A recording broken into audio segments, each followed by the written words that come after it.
நண்பா, இந்த ஒரு வீடியோவுல மே 4ஆம் தேதி சட்டமன்ற தேர்தலுக்கான ரிசல்ட் வர இருக்கும் நிலையில தற்பொழுது முன்னணி ஊடகத்தின் கருத்து கணிப்பு பாத்தீங்கன்னா வெளியாகி இருக்குது. இந்த ஒரு கருத்து கணிப்புல அதிமுக மற்றும் திமுகவிடம் இருந்த தாவேகா பிரிக்கக்கூடிய தொகுதிகள் என்ன அப்படின்றதையும், அது மட்டும் இல்லாம தாவேகா எத்தனை தொகுதிகளில் வெற்றி பெற வாய்ப்புகள் இருக்கு அப்படின்றதையும் வெளியிட்டு இருக்கிறாங்க. இந்த ஒரு கருத்து கணிப்பு முடிவுல என்ன சொல்லியிருக்காங்க அப்படின்றத வீடியோக்களை போய் டீட்டெயிலாக பார்த்துடலாம். அதுக்கு முன்னாடி தேர்தலுக்கு முன்பு தாவேகா டெபாசிட் கூட வாங்காதா அப்படின்னு சொன்ன பல ஊடகங்கள், பல அரசியல் கட்சியினர் தற்பொழுது தாவேகாவிற்கு ஆதரவாக பேசிட்டு வராங்க.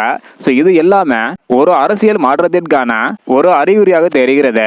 இப்படிப்பட்ட சூழ்நிலையில முன்னணி ஊடகத்தின் கருத்து கணிப்பு படி தமிழக வெற்றி கழகம் திமுகவிடம் இருந்த 126 தொகுதிகளை பிரிக்க போவதாக சொல்லியிருக்கிறாங்க.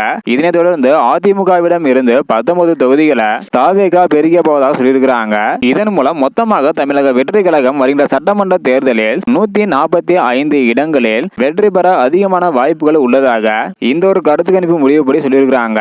இதன் பிறகு தொடர்ந்து தேர்தலுக்கு பிந்தைய கருத்து கணிப்பு முடிவுகள் வெளியாக போகுது. அதையெல்லாம் நீங்க பார்க்க முடிச்சீங்கன்னா மறக்காம நம்ம சேனலை சப்ஸ்கிரைப் பண்ணிக்கோங்க. இன்னும் 4 நாட்கள் மட்டும்தான் இருக்குது தேர்தலுக்கான ரிசல்ட் வர. நீங்க எவ்வளவு ஈகரா வெயிட் பண்றீங்க? யாரு வெற்றி பெற வாய்ப்பு இருக்கு அப்படின்றத மறக்காம கமெண்ட் பண்ணுங்க. தொடர்ந்து தற்போது தாவேகா தான் ஆட்சியை பிடிக்கும் அப்படின்னு சொல்லிட்டு வராங்க.